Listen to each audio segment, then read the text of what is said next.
नमस्कार साथियों, welcome to MCQ series. MCQ series का आज 57वां लेक्चर है। क्वेश्चन नंबर फर्स्ट है अमोघ वर्ष प्रथम एक प्रसिद्ध राष्ट्रकूट शासक निम्नलिखित में से किस पुस्तक का लेखक था। तो हमको पता है कि अमोघ वर्ष प्रथम ने कविराज मार्ग और रत्नमालिका नामक पुस्तक लिखी थी। तो इसमें स और द आ जाएगा। ऑप्शन 4, संजन लेख में विद्या तथा साहित्य के संरक्षक के रूप में अमोघ वर्ष को गुप्त सम्राट चंद्रगुप्त द्वितीय से भी महान बताया गया है। संजन लेख में जो अमोघ वर्ष प्रथम है उसको विद्या तथा साहित्य के संरक्षक के रूप में जो गुप्त शासक है चंद्रगुप्त द्वितीय उससे भी महान बताया गया है। कन्नड़ भाषा के प्रथम काव्य ग्रंथ जिसका नाम है कविराज मार्ग, उसकी रचना की थी अमोघ वर्ष प्रथम ने। उसके साथ साथ ही उनकी अन्य रचना भी थी रत्नमालिका। ठीक है, तो अमोघ कविराज मार्ग और रत्नमालिका अमोघ वर्ष प्रथम की रचनाएं थी। ठीक है, क्वेश्चन नंबर दो है निम्नलिखित पल्लव राजाओं में से किसने कांची में कैलाशनाथ मंदिर बनवाया था। तो हमको पता है कि पल्लव शासक नरसिंह वर्मन द्वितीय ने कांची में कैलाशनाथ मंदिर या राज सिंहेश्वर मंदिर बनवाया था। तो नरसिंह वर्मन द्वितीय ने कांची का कैलाशनाथ मंदिर या इसको राज सिंहेश्वर मंदिर भी कहते हैं। ये जो कैलाशनाथ मंदिर है यह पल्लव काल का सबसे अलंकृत व राज सिंह शैली के चरमोत्कर्ष को व्यक्त करने वाला मंदिर है। सबसे अलंकृत एवं जो राज सिंह शैली है उसके चरमोत्कर्ष को व्यक्त करने वाला मंदिर है। इसका निर्माण नरसिंह वर्मन द्वितीय के समय शुरू हुआ था और परमेश्वर वर्मन द्वितीय के समय इसकी इसकी रचना पूरी हुई थी, इसका निर्माण पूरा हुआ था। ठीक है, इसमें ऑप्शन 3 हो जाएगा नरसिंह वर्मन द्वितीय। क्वेश्चन नंबर 3 है राष्ट्रकूट इनके सामंत थे। तो हमको पता है कि राष्ट्रकूट बादामी या बातापी के चालुक्यों के सामंत थे। जो राष्ट्रकूटों का शासनकाल है वह लगभग 753 ईस्वी से 975 ईस्वी तक था। राष्ट्रकूट प्रारंभ में बादामी के चालुक्यों के सामंत थे और फिर बादामी के चालुक्यों को ही हराकर राष्ट्रकूटों ने अपनी सत्ता स्थापित की थी। क्वेश्चन नंबर 4 है चालुक्य राजा पुलकेशिन द्वितीय ने किस फारसी राजा के पास अपना दूत भेजा था।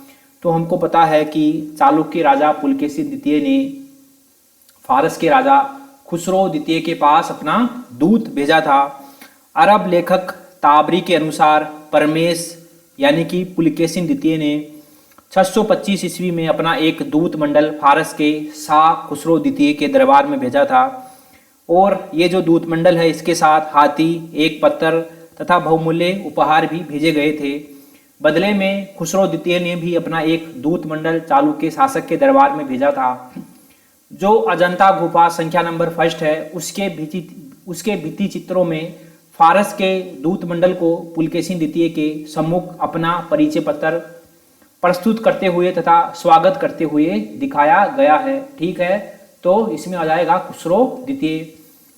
क्वेश्चन नंबर 5 है भू राजस्व के निर्धारण के लिए निम्नलिखित किस चोल शासक ने अपने राज्य में भूमि सर्वेक्षण को प्रारंभ कराया। तो हमको पता है कि भू राजस्व के निर्धारण के लिए जो है अपने राज्य में भूमि सर्वेक्षण आरंभ कराने वाला चोल शासक जो है राजराज प्रथम था। राजराज प्रथम ने करवाया था।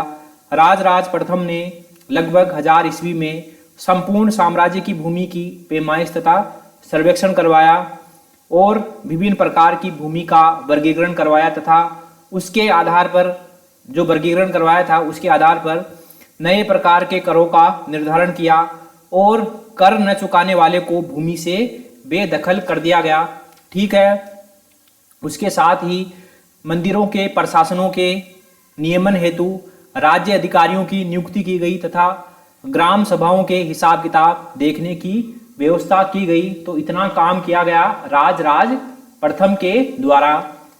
क्वेश्चन नंबर 6 है राजराज प्रथम की माता का क्या नाम था। तो उनको पता है कि राजराज प्रथम की माता का नाम था वानवन महादेवी। ठीक है। क्वेश्चन नंबर 7 है चोल शासकों का प्रतीक चिन्ह था।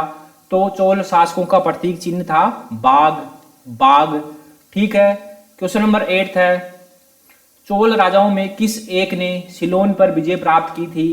तो हमको पता है कि जो राजराज प्रथम है चोल राजा राजेंद्र प्रथम ने सिंगल द्वीप या श्रीलंका, जिसको सिलोन कहा गया है, श्रीलंका पर विजय का कार्य पूर्ण किया था।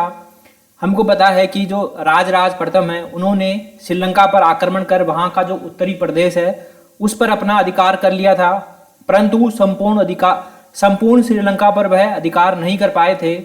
लेकिन राजेंद्र प्रथम ने वहां के जो शासक थे महेंद्र पंचम, उनको बंदी बनाकर चोल राज्य भेज दिया, जहां पर 12 वर्ष बाद उनकी मृत्यु हो गई थी। संपूर्ण श्रीलंका पर राजेंद्र प्रथम का अधिकार हो गया था। ठीक है। तो जो है सिलोन पर किसने अधिकार किया, तो राजेंद्र प्रथम ने संपूर्ण श्रीलंका पर अधिकार कर लिया था। क्वेश्चन नंबर 9 है दक्षिणी भारत का प्रसिद्ध तक्कोलम का युद्ध हुआ था। तो हमको पता है कि जो तक्कोलम का युद्ध है वह चोल शासक परांतक प्रथम और राष्ट्रकूट शासक कृष्ण तृतीय के मध्य हुआ था। तो चोल और राष्ट्रकूटों के मध्य हुआ था। राष्ट्रकूट शासक कृष्ण तृतीय ने गंग शासक बुतुंग द्वितीय की मदद से तक्कोलम के युद्ध में, जो कि 949 ईस्वी में हुआ था, परांतक प्रथम को बुरी तरह हराया तथा चोल शासित जो तोंड मंडलम नगर है उस पर अधिकार कर लिया। और जो ये युद्ध हुआ था, तक्कोलम का युद्ध हुआ था, इस युद्ध में चोल युवराज राजा द्वितीय लड़ते हुए मारा गया था। क्वेश्चन नंबर 10 है सूची फर्स्ट को सूची सेकंड से सुमेलित कीजिए तथा सूचियों के नीचे दिए गए कूट से सही उत्तर चुनिए। ठीक है। एक तरफ है राज्य और एक तरफ है राजधानियां। तो चालुक्यों की राजधानी थी बादामी। ठीक है। पल्लवों की राजधानी थी कांचीपुरम, हर्ष की राजधानी थी कन्नौज और पांड्यों की राजधानी थी मदुरई। तो ए में आएगा 3, ए में 3, एक में है। ठीक है। तो इसमें एक ऑप्शन सही हो जाएगा। चालुक्यों की राजधानी बादामी या बातापी थी, पल्लवों की राजधानी कांचीपुरम थी, हर्ष की राजधानी कन्नौज थी और पांड्यों की राजधानी मदुरई थी। ठीक है साथियों, एमसीक्यू सीरीज का लेक्चर नंबर 57 यही समाप्त होता है। मिलते हैं अगले लेक्चर में, तब तक के लिए थैंक यू वेरी